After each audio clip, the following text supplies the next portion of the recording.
அனைவருக்கும் விஜயலட்சுமியின் அன்பான வணக்கம். அனைவரையும் மைண்ட்பீட் சேனலுக்கு வரவேற்கிறேன்.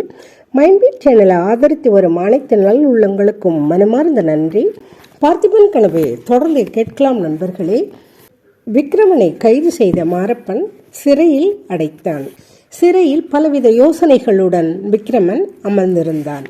இதற்கிடையில் மாரப்ப பூபதி ஒற்றைக்கை கபால பைரவரின் சீடனான குள்ளனை சந்தித்து பேசிக்கொண்டிருந்தான்.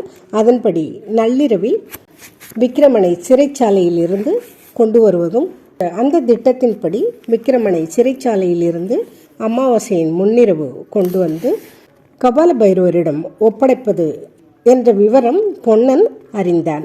அதற்குள் விக்ரம மகாராஜாவை எப்படியாவது காப்பாற்றிவிட வேண்டும் என்றே பொன்னன் துடித்தான்.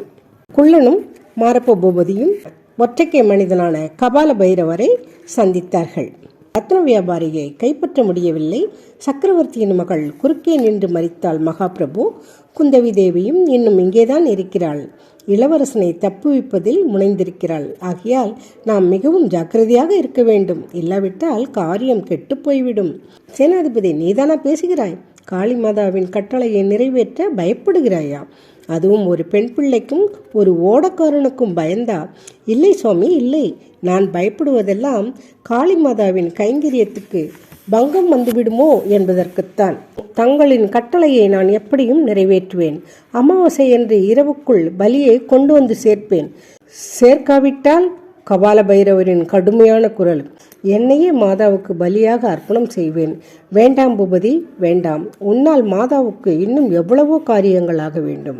இந்த செழிப்பான தமிழகத்தில் மகா காளியின் சாம்ராஜ்யம் ஸ்தாபிக்கப்படும் போது நீதான் பிரதம தலகர்த்தனாய் இருக்க வேண்டும். மகாபிரபுவின் கட்டளையும் காளிமாதாவின் ஆணையும் எப்பொழுதும் சிறைமேற்கொண்டு காத்திருக்கிறேன். மாரப்பா, மாதாவுக்கு உன் பேரில் பூரண கிருபை இருக்கிறது. மேலும் மேலும் உனக்கு பெரிய பதவிகளை அளிக்கப் போகிறாள். இருக்கட்டும், இப்போது எந்த இடத்தில் பலியை கொண்டு வந்து சேர்ப்பாய்? அமாவாசை என்று முன்ஜாமத்தில் பராந்தகபுரத்தை தாண்டி மகேந்திர மண்டபத்துக்கு அருகில் கொண்டு வந்து சேர்ப்பேன். அங்கே சாலை வழியில் தங்களுடைய ஆட்களை அனுப்பி ஏற்றுக்கொள்ள வேண்டும். ஏன் அந்த வேலையை எனக்கு கொடுக்கிறாய்? மகாபிரபு, இங்கே உள்ள ஆட்களிடம் எனக்கு முழு நம்பிக்கை இல்லை. சக்கரவர்த்தியின் கட்டளை பிரகாரம் இளவரசரை காஞ்சிக்கு அனுப்புவதாக சொல்லித்தான் அனுப்பப் போகிறேன். அவர்களை தொடர்ந்து சற்று பின்னால் நான் வருவேன். தங்களுடைய ஆட்கள் வந்து வழிமறித்து இளவரசனை கொண்டு போக வேண்டும். ஆனால் நான் அனுப்பும் ஆட்கள் அவ்வளவு அசகாய சூரர்களாய் இருக்க மாட்டார்கள். தங்களுடைய திருநாமத்தை சொன்னால் உடனே கத்திகளை கீழே போட்டுவிட்டு நமஸ்கரிப்பார்கள். அப்படியே ஆகட்டும் சேனாதிபதி. ஆனால் ஜாக்கிரதை, காளிமாதா அடுத்த அமாவாசை இரவில் அவசியம் பலியை எதிர்பார்த்து கொண்டிருக்கிறாள். இன்னொரு விஷயம் தெரிவிக்க வேண்டும் மகாபிரபு. சீக்கிரம் சொல். பொழுது விடுவதற்குள் நான் ஆற்றை தாண்ட வேண்டும். இந்த ஓடக்கார பொன்னனை சில நாளாக காணவில்லை. அவன் மகாராணியை தேடிக்கொண்டிருக்கிறான் என்று தெரிந்தது. அவனை பற்றி அறிய நான் ஆள் விட்டிருந்தேன். நேற்றுத்தான் அவனை பற்றிய தகவல் கிடைத்தது. பொன்னனும் இன்னொரு மனிதனும் குதிரை மேல் காட்டாற்றோடு கொல்லிமலை பக்கம் போனதாக என்னுடைய ஒற்றன் வந்து சொன்னான். ஓடக்காரன் இங்கே இருக்கிறான் என்றாயே? ஆமாம், இன்றைக்குத்தான் இங்கே வந்து சேர்ந்தான். அவ்வளவுதானே? பொன்னனுடன் போன இன்னொரு மனிதன் யார் தெரியுமா பிரபு? யார்? தங்களுக்கும் எனக்கும் ஜன்ம விரோதிதான். என்ன? யார்? சீக்கிரம் சொல். பொய் ஜடாமுடி தரித்த அந்த போலி சிவனடியார் தான். இதை கேட்டதும் மகா கபால பைரவனின் முகத்தில் ஏற்பட்ட பயங்கரமான மாறுதலை பார்த்து பொன்னன் திகைத்து போனான். கபால பைரவரும் சித்திரகுப்தனும் மாரப்ப பூபதியும் அங்கிருந்து கிளம்பி சென்றார்கள். அவர்கள் போய் கொஞ்சம் நேரத்துக்கு பிறகுதான் பொன்னனும் அங்கிருந்து கிளம்பினான். அவனுடைய உடம்பு மிகவும் தளர்ச்சியடைந்திருந்தாலும் மனதில் ஒருவித உற்சாகம் ஏற்பட்டிருந்தது. விக்ரம மகாராஜாவை இந்த நரபலிக்காரர்களிடமிருந்து தப்புவிக்கும் வழி அவனுடைய மனதில் உதயமாகியிருந்தது. மாரப்பனுடைய தந்திரம் இன்னதென்பது அவனுக்கு இப்போது ஒருவாறு புலப்பட்டது. இளவரசரை காஞ்சிக்கு அனுப்புவதில் பிரயோஜனம் இல்லை என்று மகா கபால பைரவரின் நரபலிக்கு அவரை அனுப்ப மாரப்பன் எண்ணியிருக்கிறான். ஆனால் தன் பேரில் குற்றம் ஏற்படாதபடி இந்த காரியத்தை தந்திரமாக செய்ய உத்தேசித்திருக்கிறான். அவனுடைய தந்திரத்துக்கு மாற்று தந்திரம் செய்து விக்ரம மகாராஜாவை விடுவிக்க வேண்டும். விடுவித்து மாமல்ல துறைமுகத்துக்கு அழைத்து போக வேண்டும். குந்தவி தேவியின் உதவியை கொண்டு இந்த காரியத்தை செய்து முடிக்க வேண்டும்.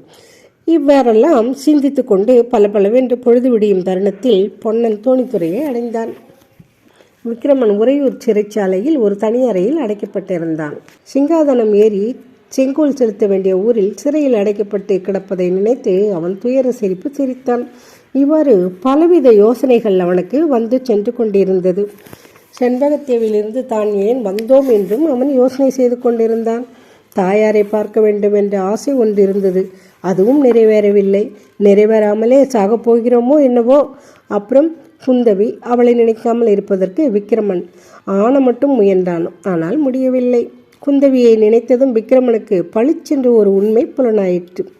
செண்பகத்தீவிலிருந்து கிளம்பி வந்ததற்கு பல காரணங்கள் அவன் கற்பித்து கொண்டிருந்தான் என்றாலும் உண்மையான காரணம், அவனுடைய மனதில் அந்தரங்கத்தில் கிடந்த காரணமே இப்பொழுது தெரிய வந்தது. குந்தவிதான் அதற்கு காரணம். இரும்பு மிகவும் வலிமை வாய்ந்ததுதான். ஆனாலும் காந்தத்தின் முன்னால் அதன் சக்தியெல்லாம் கொன்றுவிடுகிறது. காந்தம் இழுக்க இரும்பு ஓடி வருகிறது. குந்தவியின் சந்திரவதனம், சீ இல்லை, அவளுடைய உண்மை அன்பு என்னுடைய இரும்பு நெஞ்சத்தையும் இழக்கிவிட்டது. அந்த காந்த சக்தி தான் தன்னை செண்பகத்தீவிலிருந்து இங்கே இழுத்து கொண்டு வந்தது. ஜுரமாக கிடந்த தன்னை எடுத்து காப்பாற்றியவள் அவள் என்று தெரிந்த பிறகு கூட விக்கிரமனுக்கு குந்தவியின் மேல் கோபம் இருந்தது. தன்னுடைய சுதந்திர பிரதிஜையை நிறைவேற்றுவதற்கு அவள் குறுக்கே நிற்பாள் என்ற எண்ணம்தான் காரணம். ஆனால் கடைசி நாள் அவளுடைய பேச்சில் இருந்து அது தவறு என்று தெரிந்து கொண்டான். இவரை மன்னிக்கும்படி நான் என் தந்தையிடம் கேட்க மாட்டேன். மரண தண்டனையை நிறைவேற்றுவதற்கு முன்னால் இவரை மனம் புரிந்து கொள்ள அனுமதி கேட்பேன் என்று எவ்வளவு கம்பீரமாக கூறினாள். இத்தகைய பெண்ணின் காதலை அறிவதற்காக செண்பகத்தீவிலிருந்து வரலாம், சொர்க்கலோகத்திலிருந்து கூட வரலாம் அல்லவா? ஆகா, இந்த மாரப்பன் மட்டும் வந்து குறுக்கிட்டு இருக்காவிட்டால் குந்தவியும் நானும் வருகிற அமாவாசை என்று கப்பலேறி செண்பகத்தீவுக்கு கிளம்பியிருக்கலாமே.